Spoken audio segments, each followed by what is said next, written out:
పైసలిచ్చి పండబెడితేనే కాంగ్రెస్ పార్టీలో పదవులొస్తాయా?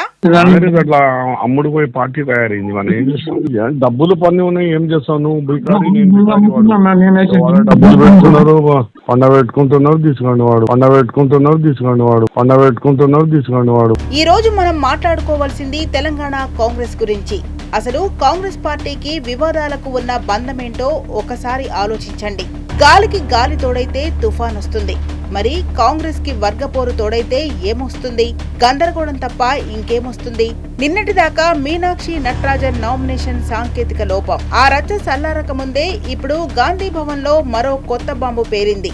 అదేనండి హస్తం పార్టీ సీనియర్ నేత ప్రభుత్వ విప్ షబ్బీర్ అలీకి సంబంధించిన ఆడియో క్లిప్. ముందుగా ఆ ఆడియోలో ఏముందో ఓసారి క్లియర్ గా వినండి. అట్లా అమ్ముడు పోయి పార్టీ తయారైంది. మనం ఏం చేస్తాం? ఏమన్నా ఇక మేడం ఏం చేస్తుందో వాళ్ళు ఏం చేస్తున్నారు అట్లా గడ్డం చంద్రశేఖర్ రెడ్డి అన్న ఎవడన్నా వన్ జనరల్ సెక్రటరీ. డబ్బులు పని ఉన్నాయి, ఏం చేస్తావు నువ్వు? బికారి డబ్బులు పెడుతున్నారు, పండ పెట్టుకుంటున్నారు, తీసుకోండి వాడు. నేను నమ్ముతున్నాను, నాకు ఎవ్వరు లేడన్నా. వస్తుంది వస్తుంది వస్తుంది. నాకు ఇప్పుడు చూసి కళ్ళల్లో నీళ్ళు వస్తున్నాయన్నా. సారీ నువ్వు వినటంటే ఓకే, దానికి నాకేం బాధ లేదు. గడ్డం చంద్రశేఖర్ రెడ్డి ఎవడన్నా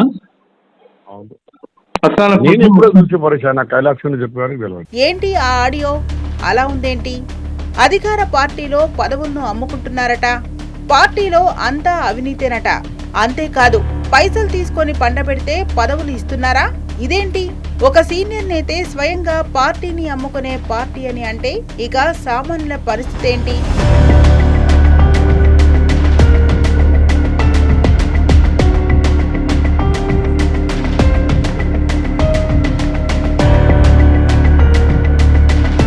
ఇక్కడ అసలు పాయింట్ ఏంటంటే ఈ వీడియో 3 నెలల క్రితందని పార్టీ పెద్దలు సర్ది చెబుతున్నారు. మరి పాత ఆడియో ఇప్పుడు ఎందుకు బయటకొచ్చింది? దీని వెనక ఉన్నది ఎవరు? టీపీసీసీ పీఠం కోసం వేచి చూస్తున్న వాళ్ళు, లేక అధిష్టానం దగ్గర బాస్ గ్రాఫ్ తగ్గించడానికా?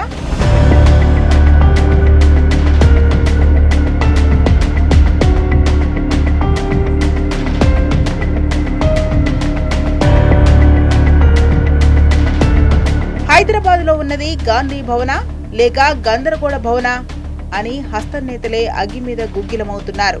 గాంధీ భవన్ లో లీకుల పర్వం చూస్తుంటే ఒక పక్కా ప్లానింగ్ ప్రకారమే ఈ వీడియో బయటకొచ్చిందని స్పష్టంగా అర్థమవుతోంది కదా. కాంగ్రెస్ పార్టీలో క్రమశిక్షణ ఎక్కడుంది?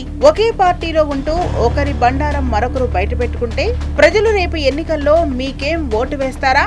అయినా కాంగ్రెస్ పని అయిపోయిందని ఇప్పటికే ప్రజలు ఢంకా బజాయించి చెబుతున్నారు. పెట్టండి ఎన్నికలు, మేమే కాంగ్రెస్ ని ఓడిస్తామని జనాలు ఆగ్రహంతో ఊగిపోతున్నారు.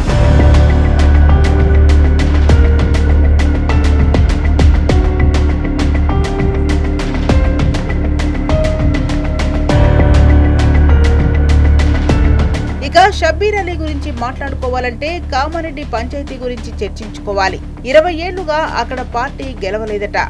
ఎందుకు? చంద్రశేఖర్ రెడ్డి బాహాటంగానే షబ్బీర్ అలీని విమర్శిస్తున్నారు. ఒకవైపు షబ్బీర్ అలీ, మరోవైపు చంద్రశేఖర్ రెడ్డి. 2 గ్రూపులు ఒకరిపై ఒకరు ఫిర్యాదులు, ఒకరినొకరు తిట్టుకోవడం. అరే ఇదేనా మీ పార్టీ సంస్కృతి? మీరిలా కొట్టుకుంటే కార్యకర్తలు ఏం కావాలి? ఆఖరికి కాంగ్రెస్ అంటేనే కాంట్రవర్సీల పార్టీ అని జనం నవ్వుకుంటున్నారు.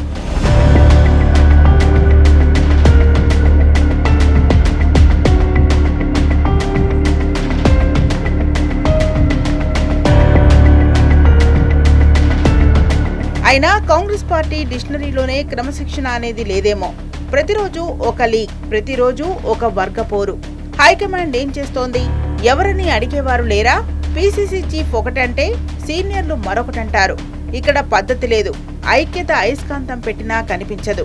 జస్ట్ కుమ్ములాటలు మాత్రమే ఉన్నాయి. ఇలాంటి పార్టీని ప్రజలు ఎలా నమ్ముతారు? ఒక సీనియర్ నేత పార్టీ పదవులను అమ్ముకుంటున్నారు అని పబ్లిక్ గా మాట్లాడారంటే పార్టీ ఏ స్థాయికి దిగజారిందో అర్థం చేసుకోవచ్చు.